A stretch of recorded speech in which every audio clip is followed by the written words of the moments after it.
안녕하세요. 오늘도 성경 인물 탐험 대장 복음 타이터가 반지의 제왕의 간달프가 썼던 모자를 쓰고 여러분들과 함께 여러분들에게 성경 속 인물들을 소개해드리고 싶어서 복음을 전하고 싶어서 이렇게 영과 육의 밥을 먹을 수 있는 밥상머리 앞에 앉아 보았습니다. 오늘도 약 20분 정도 여러분들에게 즐거운 시간을 좀 만들어 드리고 싶습니다. 어떻게 해서든지 죄악 속에서 살아가는 여러분들이 교회로 나아갈 수 있으면 좋겠다. 하나님을 믿으면 좋겠다. 복음을 받아들이면 좋겠다. 예수님을 구주로 영접하면 좋겠다라는 간절한 마음으로 여러분들에게 오늘도 중요한 하나님의 인물 한 분을 소개해 드리고자 합니다. 자, 오늘도 동일하게 시작하겠습니다. 하나님께서는 십자가 달린 교회 안에 설치된 사각 링이 아니라 저 죄악 속에서 회개를 모르고 죄를 모르고 죄악 속에서 죽어가는 영혼들이 살아가는 세상 속에 설치된 사각 링에 복음을 들고 올라가라. 교회를 자랑해라. 예수님을 자랑해라. 영혼을 구원해라. 말씀을 들고 올라가서 영적 전쟁터로 올라가서 복음을 전해라 라고 명령하고 계십니다. 최소한 예수님을 구주로 영접하였다 간증하며 고백하며 침례 세례받은 성도라면 이 명령에 철저하게 순종하는 우리의 청지기 인생을 살아내야 하고 살아낼 수 있고 살아내도록 하나님께서 도와주실 줄 믿습니다. 지금 이 시기를 심판이 있기 전에 이 시기를 살아가게 하는 목적이 거기에 있습니다. 철저하게 순종하는 우리의 인생이 되기를 간절히 소망합니다. 자, 첫 번째 테마에서 신앙의 길잡이 52탄까지 했고요. 지금 두 번째 테마 성경 속 인물, 성경 인물 탐험이라는 테마를 가지고 진행해 가고 있습니다. 오늘이 벌써 8번째 시간입니다. 아담, 하와, 그 다음에 둘 사이에서 잉태돼 태어난 가인, 아벨, 셋의 계열인 노아와 세 아들 셈, 함, 야벳. 노아의 시대에는 에녹이라는 인물이 또 있다고 언급해 드렸습니다. 그 다음에 셈의 후손인 아브람, 그 다음에 아브람과 동시대의 제사장인 멜기세덱, 그 다음에 아브라함의 아들 이삭, 지난 영상에서 이렇게 7번째까지 해보았습니다. 여러분들에게 인물을 소개해 드렸습니다.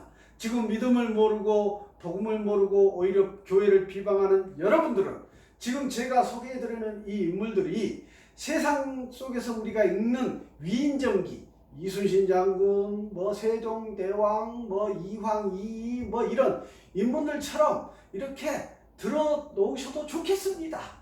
어느 날 감동이 되어서 교회에 나오고 복음을 믿게 되는 순간 이 인물들이 이렇게 하나님으로부터 쓰임 받았구나 하며 무릎을 치는 날이 올 줄 믿습니다. 자, 오늘은 이제 이삭의 아들 야곱. 성경에 보면요, 아브라함의 하나님, 이삭의 하나님, 야곱의 하나님 이렇게 30번 이상 막 언급됩니다. 아브라함의 하나님, 이삭의 하나님, 야곱의 하나님이 말씀하셨다, 약속하셨다, 이렇게 세 인물이 언급되고 있는데 믿음의 조상 아브라함, 하나님 예수님의 모형 이삭, 그 다음에 오늘 세 번째 야곱. 야곱은 도대체 어떤 인물일까요? 야곱은 도대체 한마디로 어떻게 정의할 수 있을까요? 한번 들어보시죠. 오늘도 두 쪽으로 정리된 야곱에 대한 인물을 여러분들에게 간절한 마음으로 소개해드리고 싶습니다. 먼저 성경은 보통의 책과는 무지하게 다르다는 사실을 기억하시기 바랍니다. 육신의 눈으로 이순신 장군 책을 보듯이 봐서는 절대 이해할 수 없다는 얘기입니다. 영적인 사람들뿐만 아니라 실수와 죄를 범하는 자연인 인간의 모습을 성경 속에서도 그대로 보여주고 있습니다. 지금 계속 7탄까지 소개해드린 인물들도 죄인들이 죄를 짓고 살아가는 모습들을 얘기해 드렸습니다. 우리 인간은 육체적인 것과 신령한 것 두 가지를 모두 가지고 있는 존재임을 하나님께서는 우리에게, 성령께서는 우리에게 계속해서 말씀하고 계신다는 것을 기억하시기 바랍니다. 담고 계시기 바랍니다. 자, 오늘 소개해드린 야곱은 이름의 뜻이 다른 사람의 장소를 차지했다 한 단어로 약탈자라는 의미를 갖고 있습니다. 자, 왜 약탈자인지 이제 나올 겁니다. 자, 야곱의 가족의 배경은 아버지 이삭과 어머니 리브가 사이에 둘째 아들로 태어났는데 엄마 리브가에게 하나님께서 예언적 계시를 하십니다. 자, 들어보시죠. 창세기 25장 23절에서 두 국민이 너의 태중에 있구나. 두 민족이 너의 복중에서부터 나누이리라. 이 족속이 저 족속보다 강하겠고, 그러니까 형 에서와 이삭이 있는데 이삭이 형 에서보다 강하겠고, 큰 자 에서가 어린 자 야곱을 섬기리라. 잘못 얘기했습니다. 야곱의 족속이 형인 에서의 족속보다 강하겠고, 큰 자인 에서가 동생인 어린 자 야곱을 섬기리라 라고 말씀하고 계십니다. 로마서 9장 11절에서는 그 자식들이 아직 나지도 아니하고 무슨 선이나 악을 행하지 아니한 그때에 택하심을 따라 태의 문을 열고 닫는 것은 하나님의 주권 아래 있습니다. 이미 하나님께서는 태중에 잉태되지도 않았는데 에서와 야곱에 관해서 언급하고 있습니다.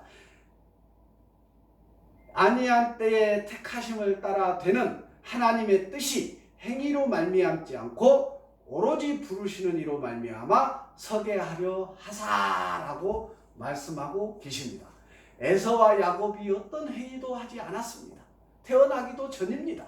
그럼에도 불구하고 하나님께서는 방금 창세기 말씀처럼 예언하고 계십니다. 말씀하고 계십니다. 이렇게 될 것이다. 그들이 어떤 행동을 하는 것과 상관없이 하나님의 주권적 예언, 계시에 따라 이렇게 이루어질 것이다 라고 선포하고 계신 겁니다. 우리의 지금 만인 제사장인 우리의 삶도 그러할 줄 믿으시고 그런 청지기 인생을 살아야 할 줄 믿습니다. 자, 그러면 구약 성경에서 야곱은 어떻게 언급되고 있을까요? 첫째, 형 에서로부터 장자의 명분을 얻었습니다. 장자는 원래 에서고 둘째가 야곱인데, 야곱이 이스라엘 시대에 이스라엘 백성에게 장자권은 대단히 중요합니다. 그런데 형 에서는 이 장자권을 가벼이 여겼고 그 동생 야곱에게 그 장자권을 가벼이 여겨서 넘겨버렸습니다. 둘째, 아버지를 속여서 형의 축복권을 빼앗았으므로 약탈자라 부르게 되었습니다. 아버지 이삭은 당연히 장자인 에서에게 하나님의 축복을 해야 되는데 그 축복권을 야곱이 빼앗아갔습니다. 왜요? 하나님의 말씀을 이루어지는 것이죠. 하나님께서 말씀대로 동생 야곱이 형 에서가 동생 야곱을 섬기리라 라고 창세기에서 말씀하시는 그 말씀이 이루어진 것입니다. 여기서 우리는 인간의 나약함을 볼 수 있고 하나님의 도우심이 필요한 존재임을 알 수 있습니다. 엄마 리브가와 동생 야곱이 공모하였으나 하나님은 큰 자가 어린 자를 섬기리라고 이미 잉태하기도 전에 약속하셨던 그 말씀을 이루신 것입니다. 자, 우리 헷갈리지 말아야 합니다.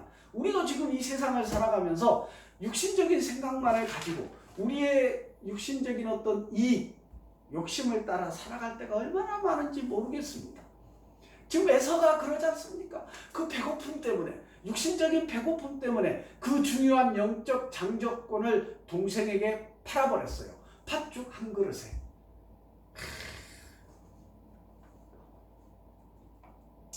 하나님의 말씀이 이루어진 것이라고 기억하시기 바랍니다.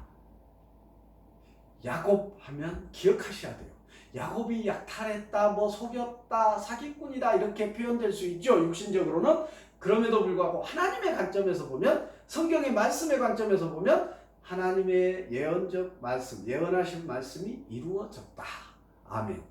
자, 세 번째, 베델에서 야곱은 가나안 딸과 결혼하지 말라는 명령을 받았고 순종하였습니다. 그런데요, 형 에서는 또 보십시오. 형 에서의 행동을 보십시오.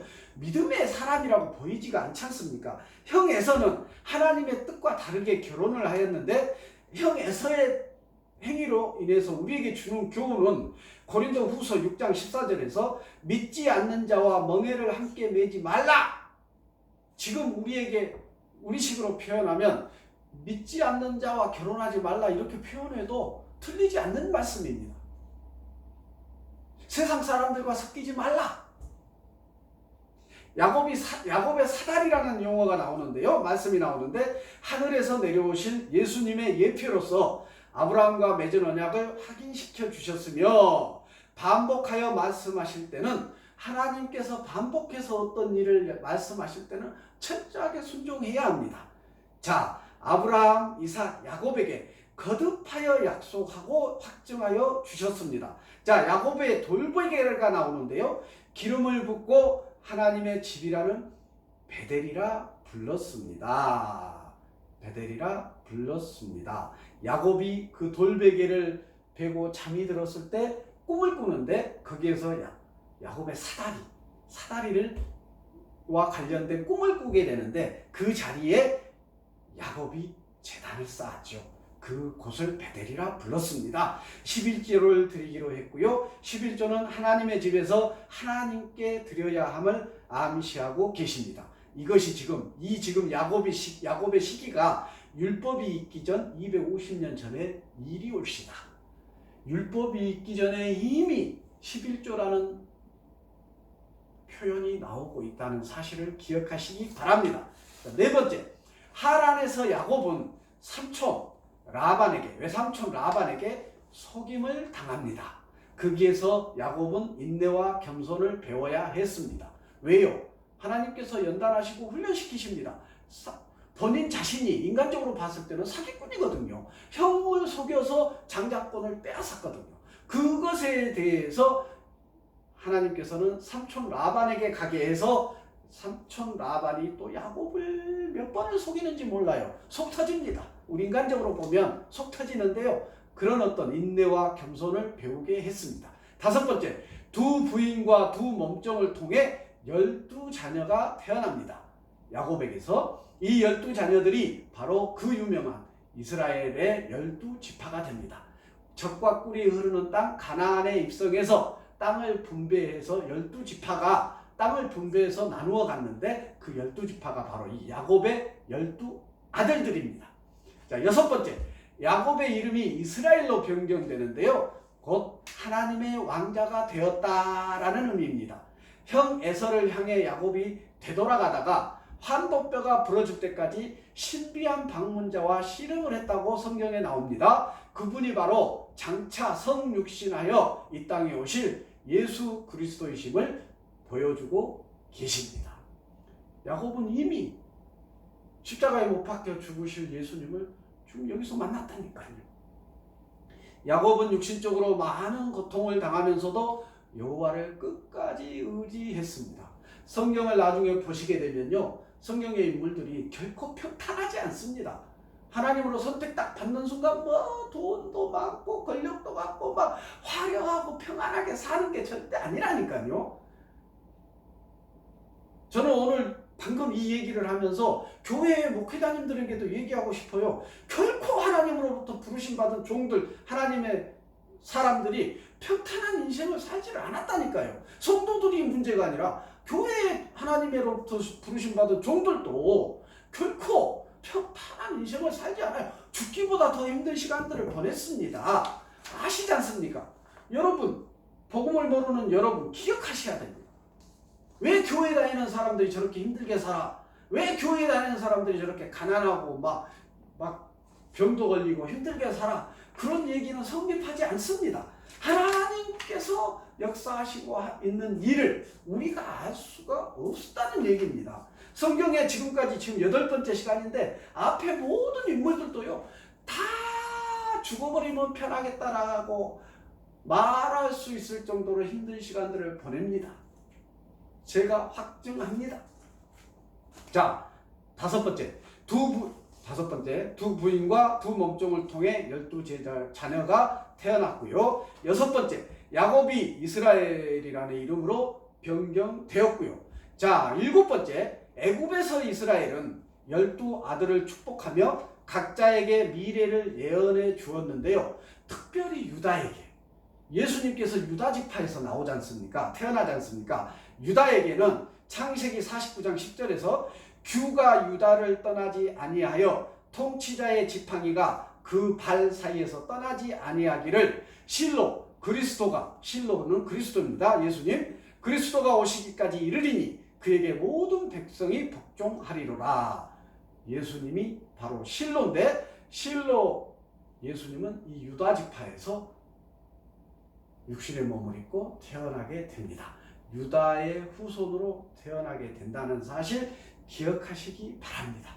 자, 오늘 구약 성경에서 언급된 유다를 보면 이렇게 한마디로 얘기할 수 있겠습니다.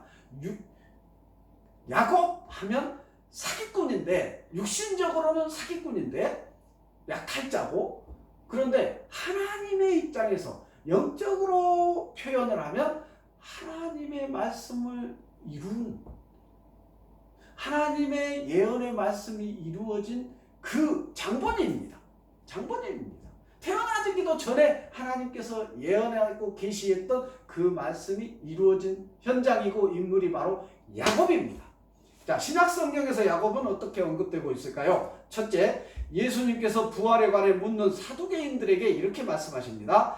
마태복음 22장 32절에서 나는 아브라함의 하나님이요 이삭의 하나님이요 야곱의 하나님이로라 하신 것을 읽어보지 못하였느냐? 하나님은 죽은 자의 하나님이 아니요 살아있는 자의 하나님이시리라 하시니. 예수님께서 야곱을 언급하고 계십니다. 둘째, 스데반 집사님은 사내들인 공회원들 앞에서 메시지를 증거할 때, 나중에 이 사내들인 공회원들이 예수님을 죽이죠.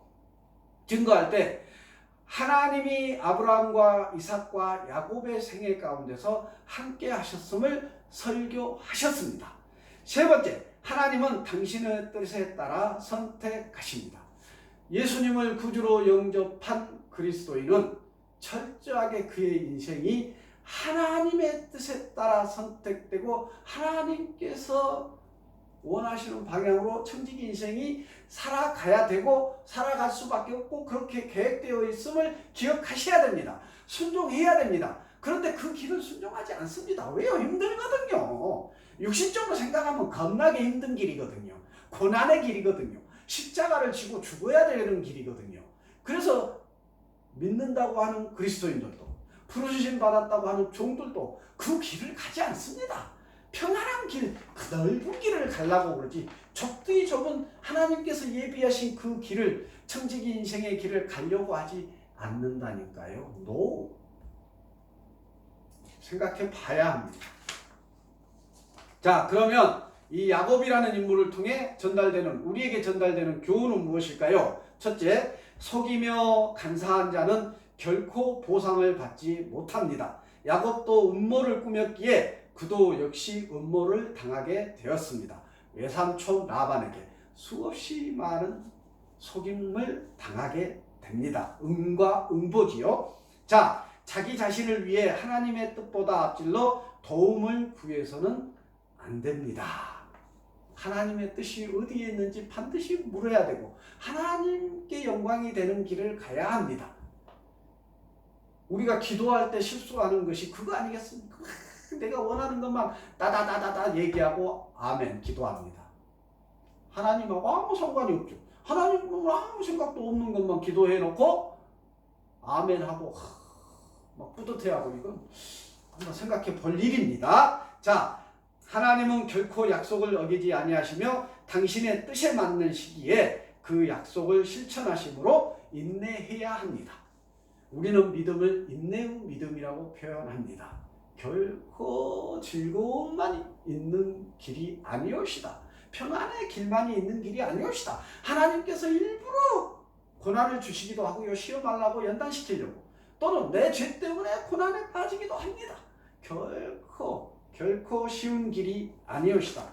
그럼에도 불구하고 여러분, 하나님께서 내 안에 내주하시고 예수님을 구주로 영접하고 성령께서 내 안에 내주하시면 평안하게 갈 수 있습니다.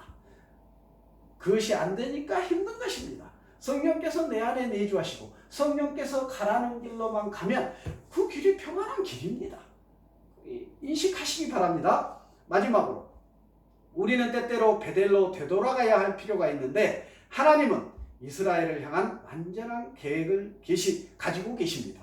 바로 예수님을 구주로 영접한 우리 그리스도인들에 대한 완전한 계획을 하나님께서 가지고 계시다는 얘기입니다. 그 길에 순종해야 된다는 얘기입니다. 지금 우리에게 제1 그 계획이 뭐겠습니까? 영혼 구원하여 제자 삼으라. 복음 전파하라요. 하나님께서 지금 이 청지기 인생의 시기를 보내게 하시는 첫 번째 사명, 첫 번째 계획은 복음 전파하라, 구원하라, 제자 삼으랍니다.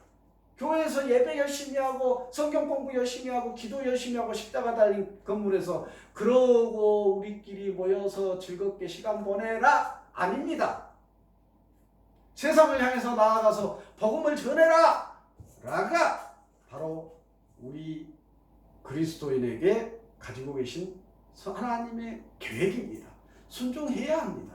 우리가 교회의 십자가 달린 건물 안에서 이루어지는 모든 것은요 기본적인 거라니까요. 기본입니다. 기본.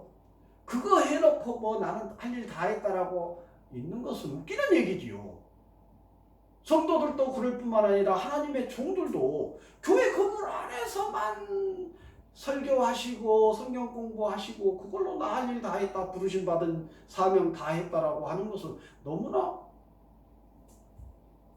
저도 그리스도인으로서 성도로서 하나님의 자녀로서 교회 안에서만 뭔가를 하고 다 했다. 하나님의 시선과 초점은 세상에 있는 죽어가는 영혼들에게 있다는 사실입니다. 우리 그리스도인 만인 제사장 모두는 우리의 마음과 시선이 세상을 향해 저 죽어가는 불쌍한 영혼들을 구원하는 데 초점을 맞추고 모든 시간과 에너지와 재정과 환경을 교회의 재정과 시간과 환경도 다 세상을 향해서 쏟아 부어야 될 줄 믿습니다. 그것이 정답이지요. 교회 안에서만 그냥 막 이루어지는 것으로. 자, 오늘 8번째 시간 야곱에 대해서 설명을 드렸습니다. 육신적으로 보면 야곱은 사기꾼이고 거짓말쟁이고 형을 속이고 아버지를 속인 사기꾼입니다. 그러나 하나님의 관점, 성경의 관점에서 보면 하나님의 말씀을 이루었습니다. 이미 형 에서와 야곱이 태어나기 전에, 잉태되기도 전에 하나님께서 리브가에게 예언적 계시를 했습니다. 형이 동생을 섬길 것이다. 동생이 강한 자가 될 것이다. 그 말씀이 그대로 이루어지는 것을 오늘 확인했습니다. 자, 이제 제가 준비한 매직 도구를 통해서 야곱에 대해서 오늘 설명한 야곱의 믿음 인물에 대해서 잠깐 소개해 볼까 합니다.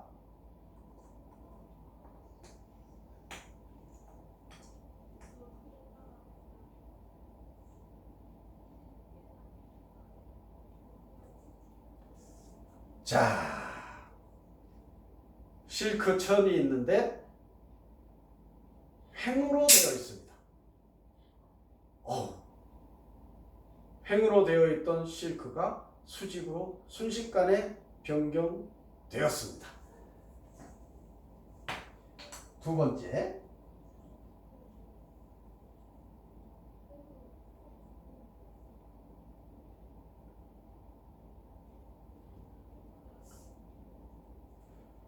동일하게 사랑이신 예수님이 하트가 옆으로 기울어 있습니다. 제가 바람을 불면 이 하트는 순식간에 정상으로 돌아올 줄 믿습니다. 하나, 둘, 셋.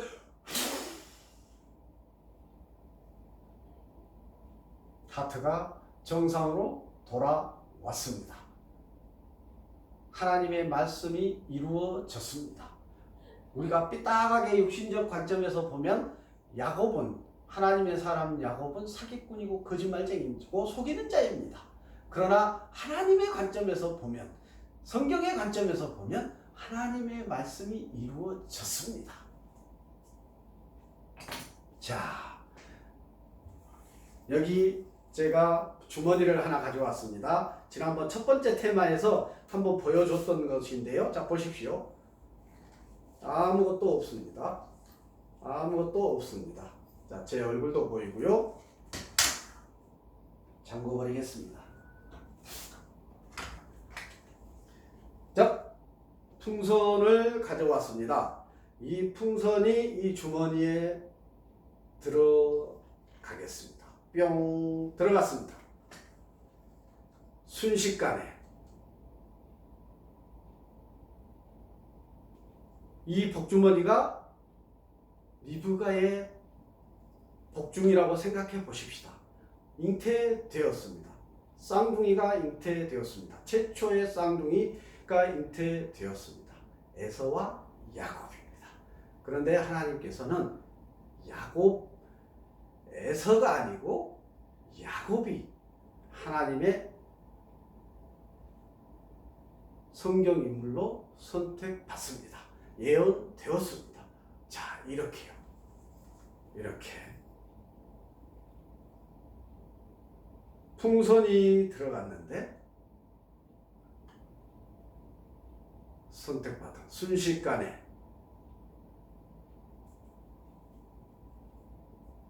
풍선이 변화되었습니다. 야곱입니다. 야곱입니다. 한 번 더. 복중에 에서와 야곱이 잉태되었습니다. 그 중에 큰 자가 작은 자를 섬기리라 하나님의 예언이 있습니다. 큰 자는 에서고 작은 자는 야곱입니다. 야곱이 나중에 이스라엘로 이름이 변경되지요. 자, 복중에 이렇게 쌍둥이가 잉태되어 있었고 야곱이 하나님의 선택을 받았고 하나님의 말씀을 이루는, 하나님의 말씀이 성취되는, 예언이 성취되는 성경의 인물, 하나님의 인물로 등장하게 되었습니다. 기억하십시오. 기억하십시오. 이거 기억하십시오. 야곱은 육신의 눈으로 보면 거짓말쟁이요, 사기꾼이요, 속이는 자입니다. 하나님의 관점에서, 성경의 관점에서 보면 하나님의 말씀을 이루는 현장입니다. 인물입니다. 하나님의 말씀이 이루어지는 인물입니다. 기억하셔야 됩니다.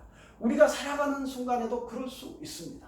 에서처럼 우리는 육신의 쾌락, 평안, 육신의 즐거움을 조차 막 살아갈 수 있는데요. 하나님은 우리의 인생을, 청지기 인생을 하나님의 관점, 성경이 원하는 하나님의 말씀에 순종하는, 성경의 말씀에 순종하는 우리의 인생을 살아가야 될 줄 믿습니다. 야곱처럼, 성경의 인물처럼, 계속 소개되는 성경의 인물처럼 우리도, 여러분들도 죄를 회개하고 예수님을 구주로 영접하고 하나님을 믿음으로 말미암아 청지기 인생 가운데서 하나님께 순종하는 그런 인생을 살아내야 될 줄 믿고 그리 되기를 간절히 소망합니다. 자, 이제 마무리합니다. 여러분, 죄악 속에서 살아가고 회개도 모르고 전혀 알 수가 없죠. 모르니까. 여러분, 강권합니다. 예수님, 죄를 회개하십시오. 때가 가까웠습니다. 때가 들이닥치면 아무것도 할 수 없습니다. 지금 기회의 시간인데요. 죄를 회개하시고 예수님을 구주로 영접하고 교회로 나아가십시오.